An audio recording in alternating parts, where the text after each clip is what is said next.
Bismillahirrahmanirrahim. Assalamualaikum warahmatullahi wabarakatuh. Jumpa lagi di channel YouTube Rivanista. Masih di sudut edukasi, belajar mudah dan menyenangkan. Bagaimana kabar adik-adik sekalian, khususnya siswa-siswi kelas 3? Semoga hari ini kita semua dalam keadaan sehat, karena dengan kondisi yang sehat tentunya kita bisa melakukan berbagai kegiatan yang kita inginkan. Dan dengan kondisi yang sehat pula pastinya kita bisa belajar bersama untuk membahas materi dan juga soal-soal dari buku penilaian Bu Pena untuk SD atau MI kelas 3. Yang mana kali ini akan kita lanjutkan pembahasan di buku 3D tema 8 Praja Muda Karana. Yang masih ketinggalan pembahasan sebelumnya bisa dilihat di playlist Bu Pena kelas 3. Oke adik-adik sekalian, jangan lupa untuk selalu berdoa agar diberikan kemudahan dan kelancaran di setiap kegiatan yang kita lakukan. Langsung saja kita menuju ke tema 8, subtema 4, pendamping pembelajaran 5 ya. Ini ada di halaman 182. Nah, halaman 182 di sini dimulai dengan muatan pelajaran PPKN KD 3.1 ya. Pengamalan sila kedua dan sila ketiga Pancasila dalam kehidupan sehari-hari ya. Sila kedua itu disimbolkan dengan rantai ya, kita lihat di sini. Nah, ini adalah simbol sila kedua. Sila kedua itu bunyinya adalah kemanusiaan yang adil dan beradab. Nah, jadi di sekolah itu tentunya terdapat keberagaman, misalnya teman yang berasal dari daerah dengan latar belakang budaya yang berbeda. Di antara teman-temanmu mungkin ada yang memiliki bahasa daerah yang berbeda. Selain bahasa, mungkin keberagaman keterampilan yang dimiliki teman-teman di sekolah ya. Keberagaman itu tentunya tidak akan menghalangi kita untuk berteman dengan semua teman kita yang ada di sekolah. Karena setiap manusia mempunyai kedudukan yang sama. Nah, jadi kita harus saling menghargai ya, dan juga harus saling tolong menolong dengan teman kita ya, sesuai dengan pengamalan sila kedua Pancasila. Nah, oke, itu mungkin sedikit ya penjelasan untuk sila kedua. Sedangkan untuk sila ketiga sendiri itu dilambangkan dengan gambar pohon beringin ya, bunyinya Persatuan Indonesia. Oke, adik-adik sekalian, kita langsung saja menuju ke Ayo Berlatih ya.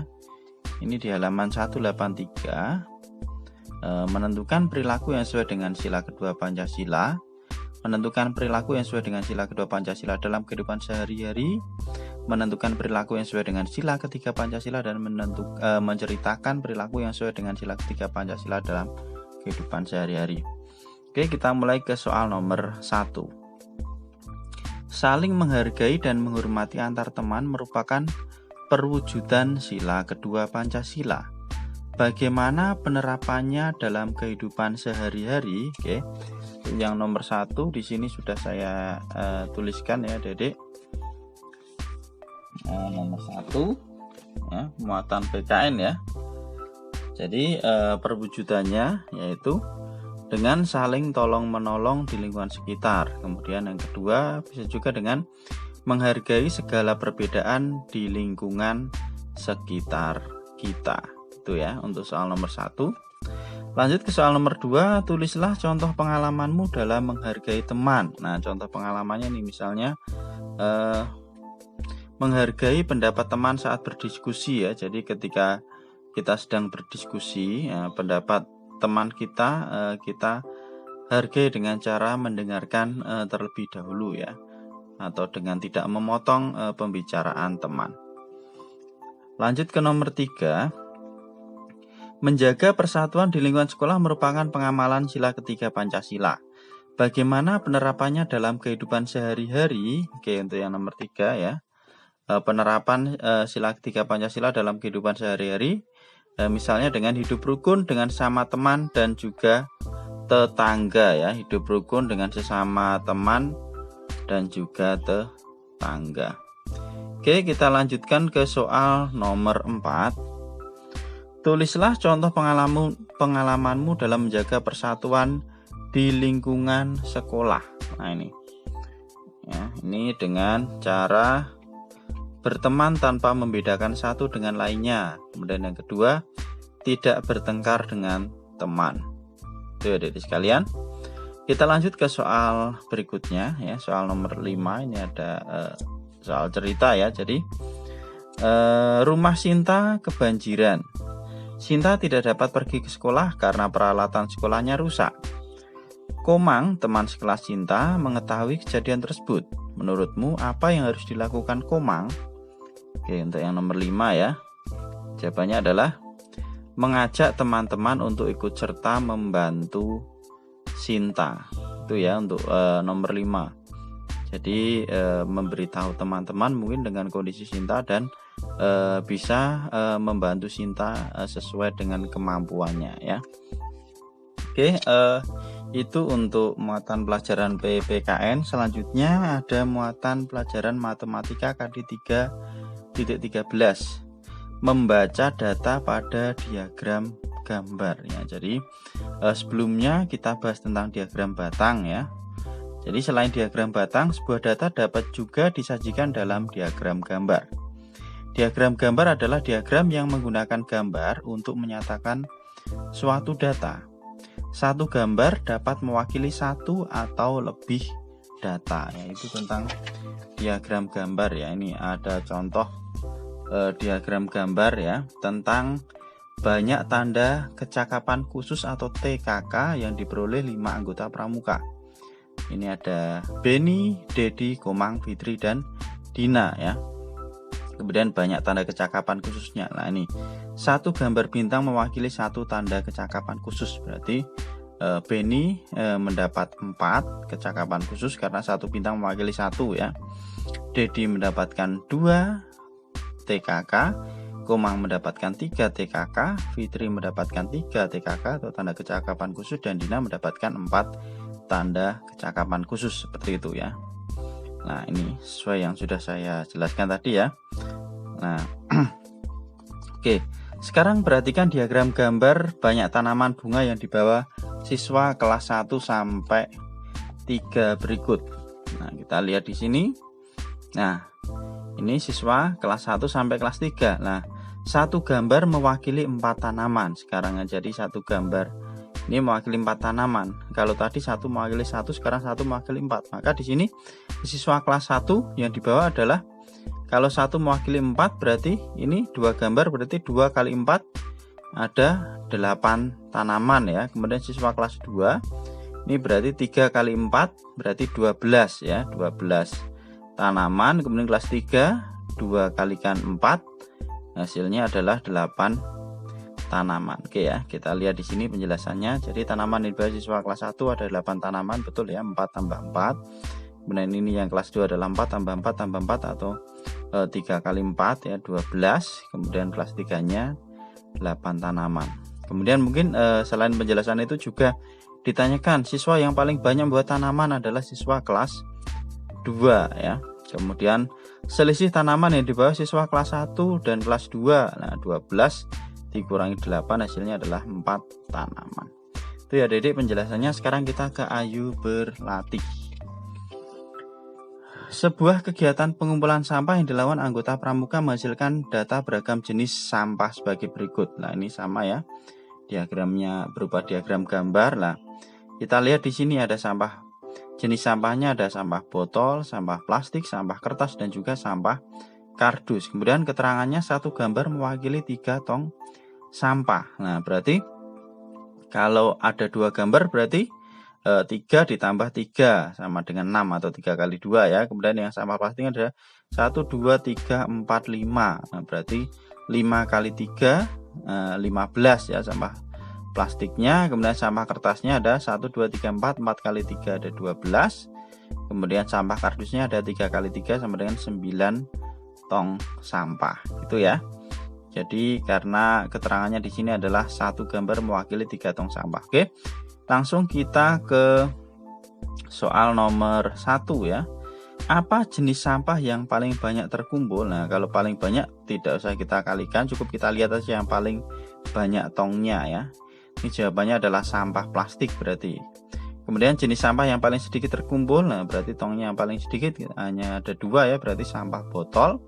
Kemudian yang ketiga, berapa selisih antara jenis sampah yang paling banyak dan paling sedikit terkumpul. Nah, ini baru kita hitung. Demikian juga nomor 4 dan 5. Oke, kita lihat dulu ya untuk pembahasannya. Di sini sudah saya tuliskan ya. Untuk yang nomor 1 tadi sudah saya jawab ya. Nomor 1 sampah plastik, nomor 2 sampah botol. Kemudian untuk yang nomor 3 kita lihat di sini, berapa selisih antara jenis sampah yang paling banyak dan paling sedikit terkumpul. Nah, paling banyak di sini adalah sampah plastik. Berarti kita hitung dulu 1, 2, 3, 4, 5 5 kali 3 15. Sampah plastiknya adalah 15. Coba kita lihat di sini ya, 5 kali 3 ya 15 tong sampah. Kemudian sampah botolnya 2 kali 3 sama dengan 6 tong sampah. Jadi selisihnya 15 dikurangi 6, hasilnya adalah 9 tong sampah. Itu ya selisihnya antara sampah yang paling banyak dan paling sedikit. Kemudian nomor 4, berapa jumlah sampah plastik dan sampah kardus yang terkumpul? Berarti kita tambahkan sampah plastik berapa, sampah kardus berapa. Oke, di sini udah saya hitung ya. Sampah plastik tadi udah dihitung ada 15 tong sampah, sedangkan sampah kardus karena gambarnya ada 3, berarti 3 kali 3 sama dengan 9 tong sampah. Maka jumlahnya 15 ditambah 9, hasilnya adalah 24 tong sampah. Kita lanjut ke soal nomor 5, berapa jumlah semua jenis sampah yang terkumpul? Berarti kita jumlahkan semua ya di sini ya.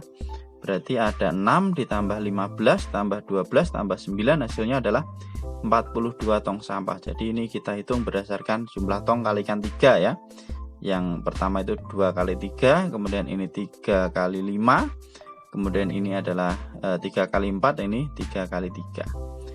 Oke, itu adik-adik untuk yang matematika. Sekarang kita lanjut ke muatan bahasa Indonesia, ini menggambar denah ya. Untuk menggambar denah tentunya jangan lupa untuk memberi arah mata angin ya, supaya lebih jelas posisinya. Di sini langsung saja saya ke keterampilan kinerja praktek ya. Kita diminta untuk menggambar atau membuat denah berdasarkan teks yang ada. Oke, saya baca terlebih dahulu ya adik-adik sekalian. Berikut teks berikut untuk membuat denah. Menjemput adik pulang. Paman Doni ingin menjemput Doni pulang sekolah.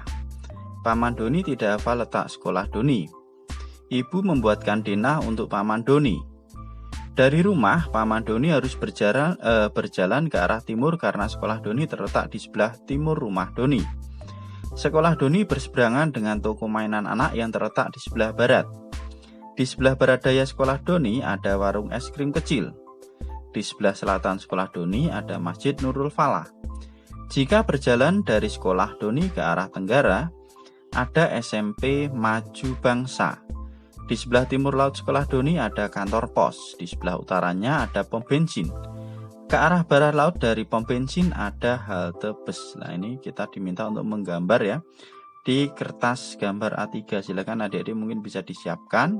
Jangan lupa 8 arah mata angin ya.